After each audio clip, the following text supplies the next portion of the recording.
What does it mean to be a vulnerable Christian man? Walking through life weak and powerless is not what Jesus had in mind for us. It's time to fight. It's time to get comfortable being uncomfortable. We are Obi, Sean, Brandon, and Shane, and this is Hello The and welcome back Uncomfortable to The Uncomfortable Truth. We're glad to have you today. I hope you're having a fantastic day. In case you didn't know, we care about you, and we're glad that you're here, and we don't care that you're looking at our faces or anything like that. It has nothing to do with that, but we're glad you're here with us just to learn about Jesus and learn about being vulnerable men.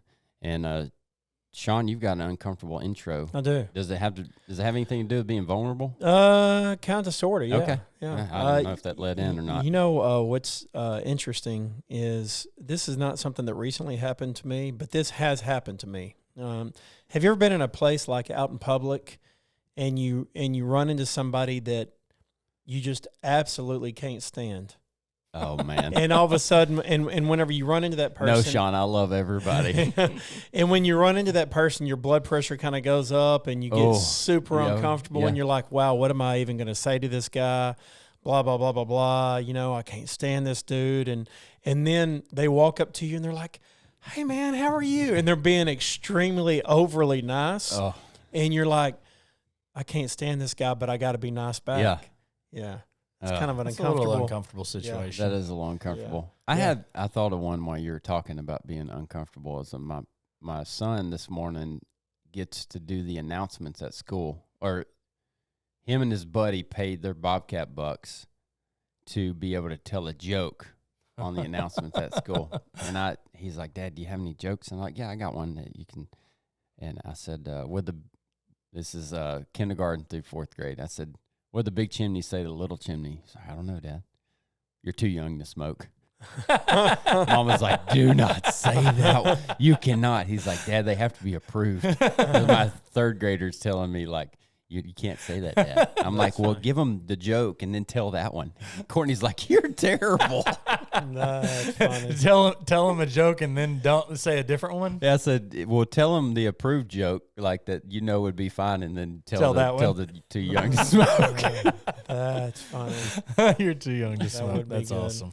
Well, that kind of parlays into my subject, which is Smoking. the weight of the past, the weight Oh. of the past. Okay, all right, I like it. So, yeah, you run into somebody in public, and if your blood pressure goes, you're obviously carrying around some type of grudge or burden. Don't you think that's fair to say? Yeah.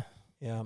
I think if you have ill feelings towards somebody, there's something we're holding on to. with you. You're carrying, yeah. Yeah, 1,000%. In 2 Corinthians 17, it says, now the Lord is the Spirit, and where the Spirit of the Lord is, there is freedom. Okay? 2 Corinthians 17. 2 Corinthians 17, now the Lord is the Spirit, and where the Spirit of the Lord is, there is freedom. Okay. Okay?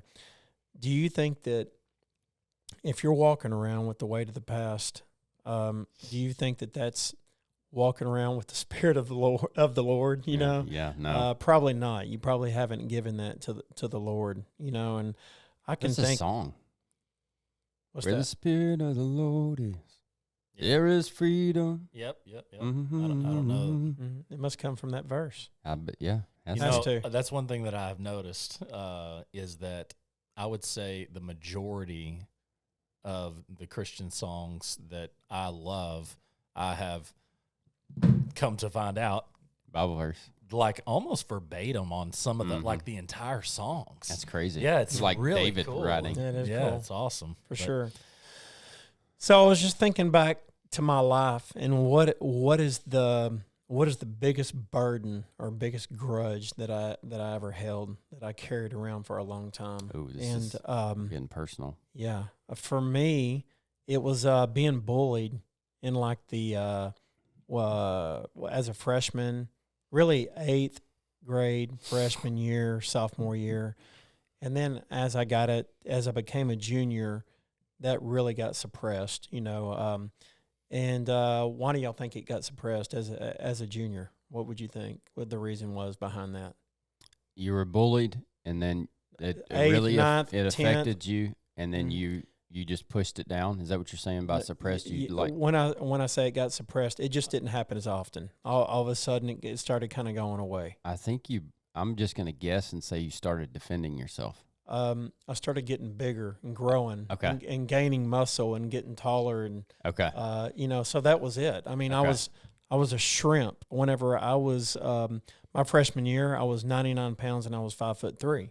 Dang it, boy. Yeah, Wow. I was tiny, and so that had a lot to do. Yeah. The people pick on the shrimp 100%. Yeah. It happens. It happens. And then here's what's crazy is like I started getting bigger and gaining muscle, and then I started hitting the weight room, and then I started buying punching bags and speed bags, and I was like, I'm going to show them. And what's funny is there was maybe after that happened, there may have been just a couple fights that I got in, Mhm. but I never, but it never happened to the people that I actually wanted it to happen. Interesting. Yeah, and I carried around all the way into, I'm ashamed to say, I carried around the weight of the past into my adulthood, probably until about the age of 30. Wow. Yeah. It was a big driving factor for you as far as like I'm gonna in the beginning, succeed. in the beginning, yeah, I was like, I'm going to show them. Yeah, Okay. I'm gonna show them how it's done, and and it's what's interesting is there was a poster that came out. There's this company on social media called I think it's Iconic, Okay. and they sell all these different types. One of the posters they sell, or this frame that they sell, is hustle until they ask if you're hiring. Okay. And I've heard that. Yeah. and that actually happened to me, but it happened to me so unexpectedly.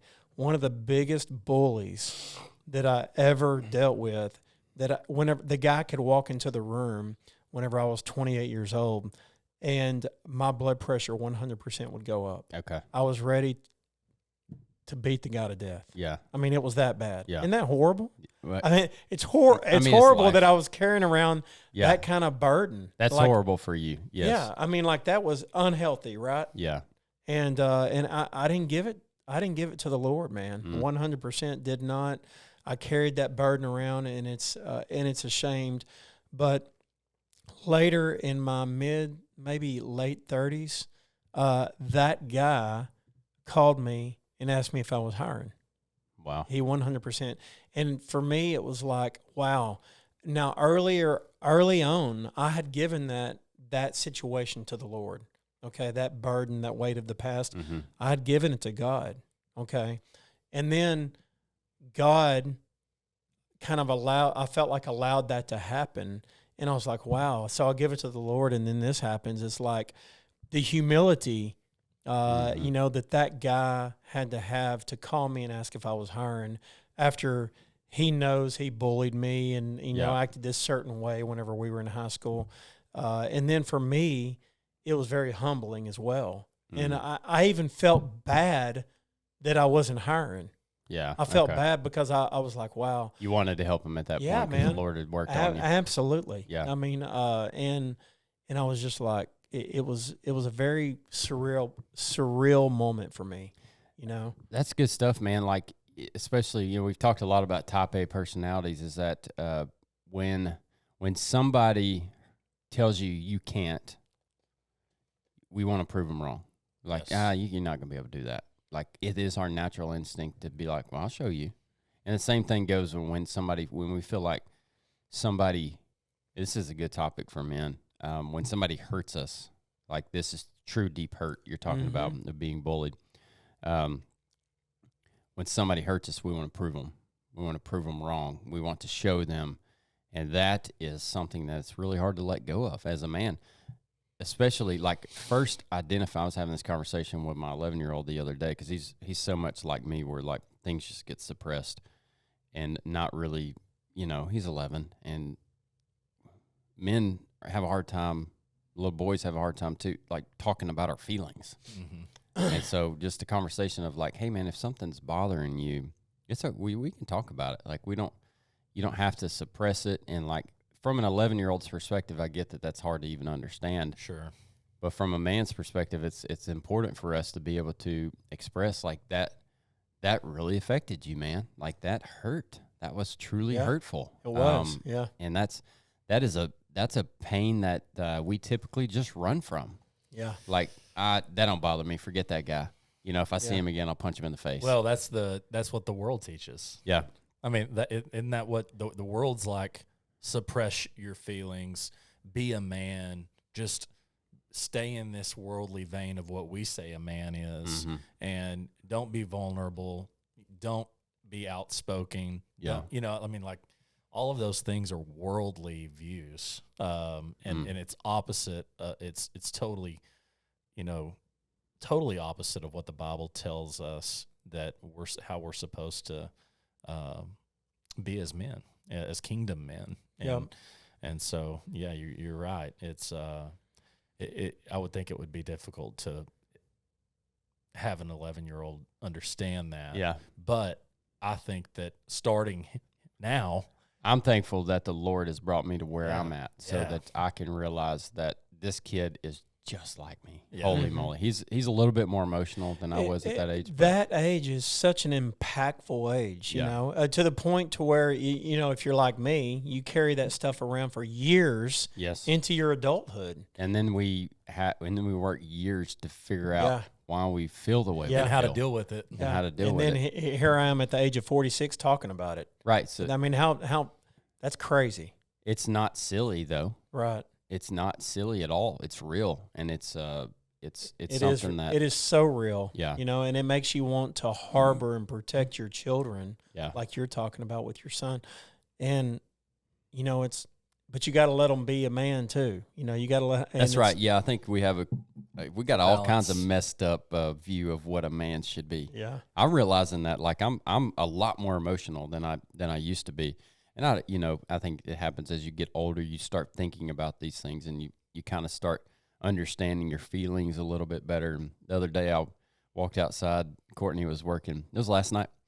And she was working on a flower bed. It was like 7:30. And I was like, "Hey babe, dinner's ready.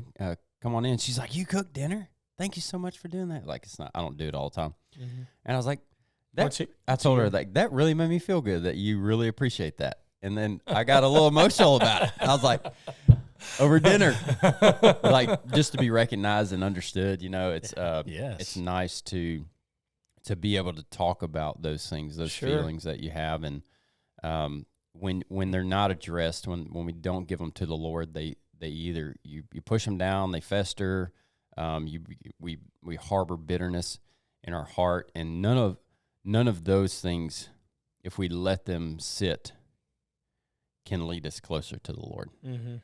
You're right. That's a fact. The weight of the past is a real thing. The weight of the past is a real thing. You got to give it to the Lord. Yep. I love it. Thanks for joining us today. What are you holding on to? What bitterness are you harboring in your heart?